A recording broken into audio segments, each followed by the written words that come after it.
Everyone, I'll be very brief. Marty Irby here. Wanted to introduce to you today Congresswoman Dina Titus, who represents the 1st District of Nevada, Las Vegas, Nevada. She has been a tireless champion for animals across the board, especially for horses and the wild horses. She led an amendment in 2019 that provided $11 million for PCP birth control funding for the Bureau of Land Management. She's carried through in the past few years and been a champion along with Mr. Cohen, who you met this morning, on this issue. She's also leading legislation that would help curb the USDA's checkoff programs, which is where the big ag subsidies are going in and using their funding to be able to lobby illegally against what we're trying to do on the wild horse front. So there's probably no better member of Congress besides her and Mr. Cohen that you met earlier on this issue, and we really appreciate you so much, Congresswoman Titus.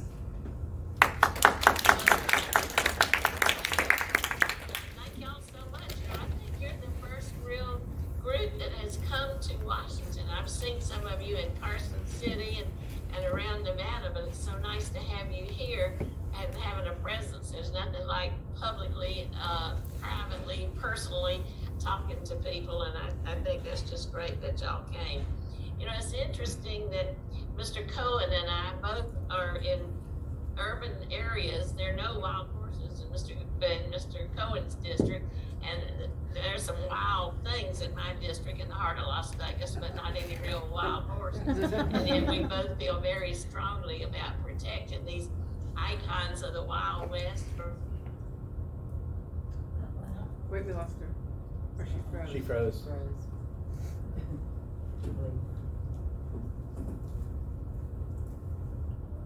I think it's on her end. The hotel internet kicked out. Parts of mine. Okay, Just wild horses. Any kind of feathered or furry friends, I'm there for the kind treatment of animals. In fact, earlier, we had a little beagle that came in to see us, who we had helped working with what's called white coat waste to rescue from a testing lab. And we're very proud that we've gotten 80% of animal testing out of the VA. And so I think that's from Florida. We wouldn't have anything else in common, but we're trying to stop government funded testing on kittens, and if we can make any progress there, that will be something to brag about. I just my recent thing about the horses, and guys, this is not simple. We've worked on this for so long. Y'all have. You've been out there on the range, been out there with the BLM, doing everything possible. But what just put it over the top for me was when I saw that film of the little colt being chased at Pancake Complex, run down by the helicopter and just run and run and run till it just dropped over or practically dead, and they had to shoot him. I mean, if that doesn't epitomize what's the cruel way that the BLM is doing, I don't know what does. And the law states that the BLM is supposed to humanely round up horses and help dispose of them like through adoption processes, and they are doing anything but humanely rounding them up. We looked at some of the figures, and they hire out to these private helicopter companies.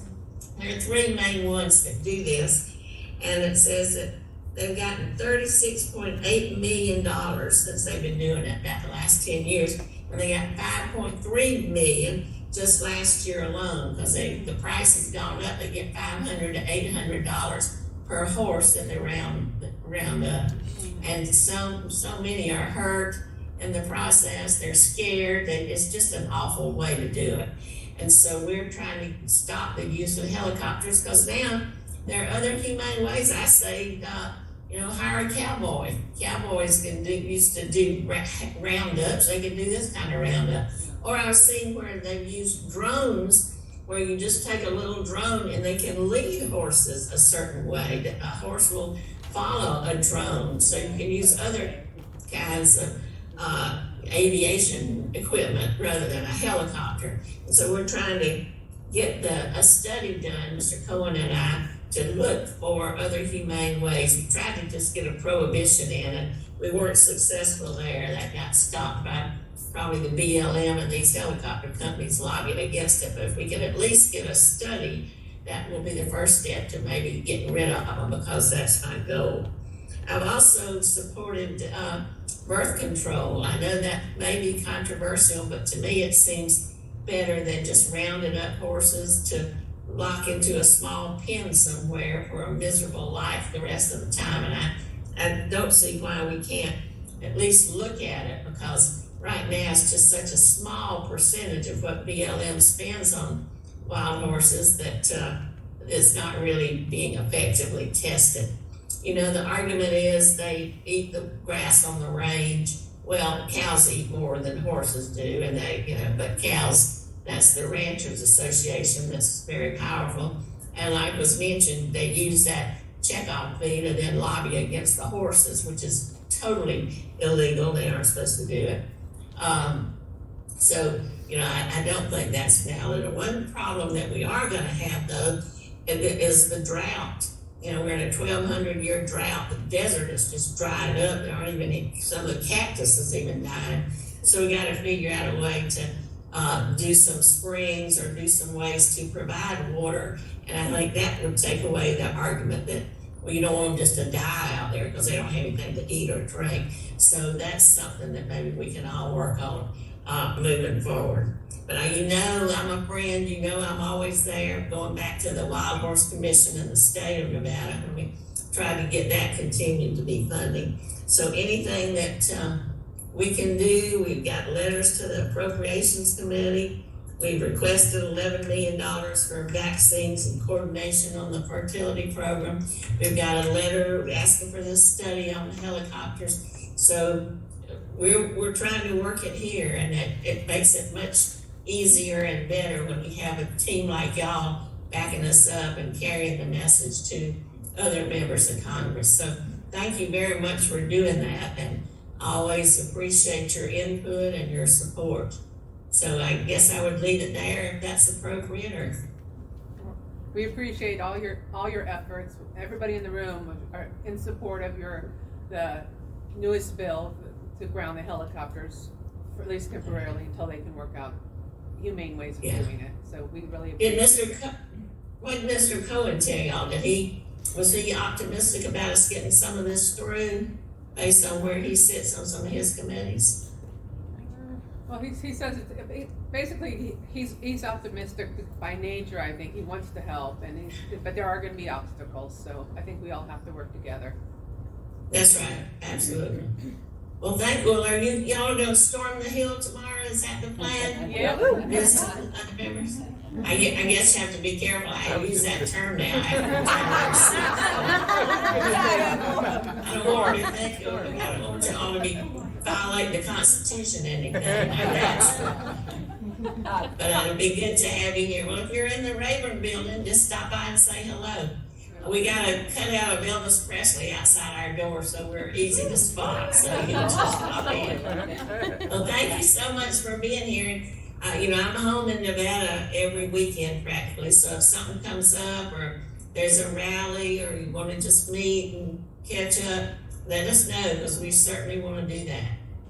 Great. Thank you. Thank you. Have a good meeting.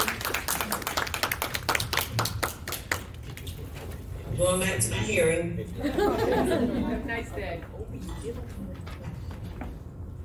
Sorry about the sound on that, guys. I was kind of thrown into this technical job sort of last minute, so sometimes I forget to plug things in. Yeah, it was wonderful once you got it ready. Okay, are we gonna take a break now, or Linda? Yeah, if everybody wants to take just a quick break, like 5 minutes. Las Vegas area. Yeah, first. You got the soundtrack going queued up there, right? I know. I do. That's for my Anger Canyon Ranch presentation tomorrow. Although they've been getting a phone call from the BLM telling them that they better not be participating in it. I'm not kidding. Who got That is just insane. She's been receiving a phone call from an employee of the BLM. So she's checking over I'm doing the presentation on their behalf. They are not doing the presentation. I am doing it on their behalf using information that's already on their Facebook page and information that Holly has given to me to use. So they did look at the initial version. I did make some additional changes with the photos that she gave me, but I am sending it to them again. Their founder needs to look at it one more time because they can't, the horses can't afford for the BLM to not work with Angler Canyon Ranch. Same as. So they're allowed to do BLM that. is telling Indian Ranch that they should not exercise their constitutional rights to free speech. It sounds like a gag order. I think There's a that, law that they can't advocate for you to support something, actually, like certain parameters, so I would think that would. well, I was gonna say, you know, there's other instances where people have spoke out and there's been repercussions. I mean, look Yeah. at Skydog and stuff like that. Yeah. They, you know, there's been a high price to be paid on some of these people actually Yeah. doing the right thing. So, Right. and, no. The people who work the closest with the BLM to try and get horses out of holding pens, they have to be extremely muted in what they say because it happens. I mean, they'll be like, well, we heard what you said about us, so, you know. Claire Staples was shut down Yeah. for a while Yeah. after So- the twins episode. So I don't know who can field this question, Scott, Eric, Marty, maybe all of you, but